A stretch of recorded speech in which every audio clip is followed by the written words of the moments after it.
Hello friend, सबसे पहले तो आप सबको अस्सलाम वालेकुम एंड नमस्ते। मैं हूं नार्जिया, आप सबका बहुत बहुत स्वागत करती हूं मेरा चैनल बेगम फार्मा क्लासेस में।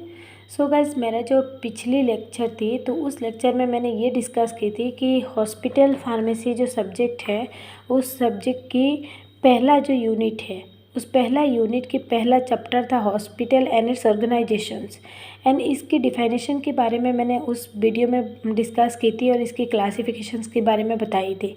तो उसमें और एक दो टॉपिक बचा हुआ था जो है organisation structure of a hospital and medical staff involves in the hospital and their functions. तो ये जो टॉपिक बचा हुआ था इस दो टॉपिक को मैं अभी इस लेक्चर में कवर करूँगी। सो गाइज़, आप लोग पूरा वीडियो ज़रूर देखना क्योंकि मैं वीडियो को समझाने के साथ साथ मैं नोट्स भी प्रोवाइड कर रही हूँ। सो आप लोग नोट्स को स्क्रीनशॉट लेके अपना खुद का नोट्स बना सकते हो। अभी स्टार्ट करने जाते हैं। Organisation structure of a hospital, इसका मतलब ये होता है गाइस कि every hospital has an organizational structure for efficient management to allow and provide different kinds of service. A hospital is a multi-layer organization consisting of many committees, department, types of staffs and service. It is divided as flows. इसका मतलब ये है guys कि किसी भी hospital के अंदर जो पूरा का पूरा सिस्टम होता है वहाँ पे कितने लोग काम करते हैं, वहाँ पे मालिक कौन है और कौन किसके अंडर पे काम कर रहा है, उस पूरी सिस्टम को क्या कहते हैं, ऑर्गेनाइजेशंस कहते हैं। तो अगर हम उस पूरी सिस्टम में देखें तो सबसे पहले तो क्या होती है, एक बोर्ड होती है जो एक किसी भी संस्था की मालिक होते हैं और उस हॉस्पिटल या जो भी संस्था है उसको पूरा चलाते ये, यानी कि वो कई रईस इंसान भी हो सकता है, यानी कि नहीं तो वो गवर्नमेंट भी हो सकता है। गवर्नमेंट हॉस्पिटल जो रहता है वो एक गवर्नमेंट ही उसको चलाता है, और कभी कभी जो प्राइवेट हॉस्पिटल होता है तो एक बहुत ज़्यादा रईस इंसान होते हैं जो अपनी हॉस्पिटल खुद का खुलते और फिर बाद में वो चलाते हैं। तो बोर्ड का मतलब जो मेन मालिक होता है वही होते हैं। और इसके नीचे क्या होते हैं, एडमिनिस्ट्रेशंस होते हैं जो क्या करते हैं, एक पूरा मैनेजमेंट को संभालते हैं कि उस हॉस्पिटल में है ना डेली कितनी पैसा की सेल हो रही है, कितनी पैसा कमाई आ रही है और उसमें कितना स्टाफ वगैरह है, किस स्टाफ को कितनी सैलरी देना है, इन सब के बारे में क्या करते हैं, एक एडमिनिस्ट्रेशन डिसाइड करते हैं। एडमिनिस्ट्रेशन जो है इसका भी 4 बोर्ड होती है। तो इसमें सबसे पहले है इंफॉर्मेशनल सर्विस। फिर इंफॉर्मेशनल सर्विस में क्या होता है, सूचना पद्धति को संभालना, मतलब जो भी इंफॉर्मेशन रहता है सब कुछ बताना है इसमें। फिर बाद में थेराप्यूटिक सर्विस, इसमें क्या होता है, जो डॉक्टर्स वगैरह रहते हैं कौन कितनी तरीके की डॉक्टर्स होती है और कौन कौन सी ट्रीटमेंट प्रोवाइड करते हैं, ये सब इसमें थेराप्यूटिक सर्विस में होता है। डायग्नोस्टिक सर्विस, इसका मतलब ये होता है कि गाइस इसमें जो भी पेशेंट अगर किसी को पेट दर्द ये सब हो रहा है तो वो सबसे जाके अल्ट्रासाउंड वगैरह करवाएगा। फिर बाद में उसका जो बीमारी है उसके बारे में वो पता करेगा और फिर बाद में उसको मेडिसिन देंगे, जो डॉक्टर है वो उनको मेडिसिन देंगे। तो ये डायग्नोसिस सर्विस में ये होता है। फिर सपोर्टिव सर्विस, मतलब जो डॉक्टर फार्मासिस्ट इन सबको सपोर्ट करता है तो उसको सपोर्टिव सर्विस कहते हैं।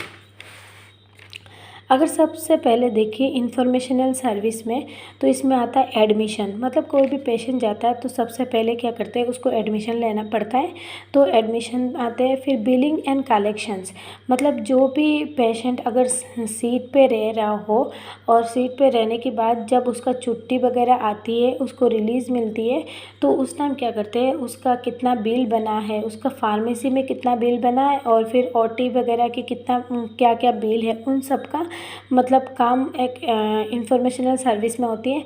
हेल्थ एजुकेशंस के बारे में भी बताते हैं, मेडिकल रिसर्च के बारे में भी बताते हैं। इंफॉर्मेशनल सिस्टम, इसमें क्या होती है कि कोई भी नर्स वगैरह है या फार्मासिस्ट वगैरह है, वो जो सब स्टाफ काम करे तो उस स्टाफ को कितनी सैलरी देना है, नहीं देना है, इन सब के बारे में क्या होता है, एक इंफॉर्मेशनल सिस्टम में होती है जो कि इंफॉर्मेशनल सर्विस के अंदर होती है।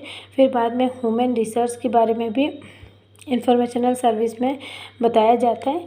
फिर आती है 2 नंबर में कि थेराप्यूटिक सर्विस, इसमें क्या होती है गाइस, जो भी डॉक्टर्स होती है कि वो लोग कौन सी ट्रीटमेंट करवा रही है, उन सब के डॉक्टर्स के बारे में इंफॉर्मेशन रहता है। जैसे कि एक फिजिकल थेरेपी होती है। फिजिकल थेरेपी इसका मतलब ये होता है जैसे एक्सरसाइज वगैरह से मतलब किसी भी पेशेंट को ठीक करना। फिर ऑक्यूपेशनल थेरेपी स्पीच या लैंग्वेज, फिर बाद में पैथोलॉजी आ गई, फिर रेस्पिरेटरी थेरेपी, फिर बाद में medical physiology, social service, pharmacy, फिर डाइटरी, स्पोर्ट्स मेडिसिन, फिर नर्सिंग। फिर अगर इसका तीसरा बात करें तो डायग्नोसिस सर्विस। इसमें गैस मैंने बताया था ना आप लोगों को कि जो डायग्नोसिस सर्विस में क्या होती है, किसी भी पेशेंट जाता है तो उसका पहले जांच किया जाता है और फिर बाद में जांच करने के बाद उसका बीमारी को पता लगाते और फिर बाद में उसको मेडिसिन देते हैं। तो इसमें जैसे कि मेडिकल लेबोरेटरी आ जाती है, फिर इमेजिंग, फिर कार्डियोलॉजी और न्यूरोलॉजी। जो लोग क्या करते हैं, जांच पड़ताल ये सब करते हैं और फिर बाद में पेशेंट को कौन सी बीमारी है इसके बारे में बताते हैं और फिर उसको एक डॉक्टर मेडिसिन लिख के देते हैं। फिर सपोर्ट सर्विस, इसमें आते हैं central supply, biomedical technology, housekeeping. जो लोग क्या करते हैं, काम वगैरह करते हैं, हॉस्पिटल को साफ़ सफाई ये सब करती है और हमारी डॉक्टर नर्सिस को हेल्प करते हैं। और फिर मेंटेनेंस और ट्रांसपोर्टेशंस। फिर दूसरा टॉपिक की अगर बात करें, medical staffs involves in the hospital. कौन कौन सी मेडिकल स्टाफ हमारी हॉस्पिटल के अंदर इन्वॉल्व होती है, तो ये आप लोग देखिए। सबसे पहले तो एक डॉक्टर्स इन्वॉल्व होते हैं, फिर बाद में एक फार्मासिस्ट होते हैं, फिर बाद में एलाइटेड हेल्थ प्रोफेशनल्स, फिर सपोर्टिंग स्टाफ और नर्स। इसमें सबसे पहले जो डॉक्टर होते हैं गाइस, वो क्या है, एक पेशेंट को मेडिसिन देते हैं, उस पेशेंट की क्या बीमारी है उसके अकॉर्डिंग वो उसको मेडिसिन देते हैं और उसको ठीक करने की कोशिश करते हैं। और एक जो सीनियर डॉक्टर होता है वो एक जूनियर डॉक्टर को ट्रेन करवाता है और ये जूनियर डॉक्टर जो है वो सीनियर डॉक्टर की सपोर्ट से क्या करते हैं, एक पेशेंट को ट्रीट करते हैं। फिर जो फार्मासिस्ट आती है गाइस, जो फार्मासिस्ट होता है ये क्या करता है कि कोई भी डॉक्टर्स मेडिसिन लिख रहा है, लिखने के बाद क्या करता है वो फार्मासिस्ट सबसे पहले तो उस प्रेस्क्रिप्शन को देखेगा और पेशेंट को अच्छी तरीके से कैसे मेडिसिन लेना है, किस किस टाइम पे लेना है, खाने से पहले लेना है, बाद में लेना है और कितनी टाइम पे लेना है, इन सब के बारे में एक फार्मासिस्ट बताएगी। फिर अलॉटेड हेल्थ प्रोफेशनल्स आ जाएगी, फिर सपोर्टिंग स्टाफ, जो लोग एक डॉक्टर, नर्स और फार्मासिस्ट को सपोर्ट करते हैं और ये क्या करते हैं, साफ़ सफाई भी जो बहुत सारा होती है तो इन सब के काम करते हैं। फिर नर्सेस जो आती है वो क्या करते हैं, पेशेंट को अच्छे से केयर करते हैं। जो भी पेशेंट बेड पे रहते हैं तो उसका भी केयर करते हैं, उसको कितनी मेडिसिन लेना है और उसको किस किस टाइम पे मेडिसिन देना है वो तो एक फार्मासिस्ट बता के दे देता है, लेकिन वो नर्स को जिम्मेदारी ये होती है कि वो टाइम टू टाइम पेशेंट को मेडिसिन दे और उसका देखभाल करे।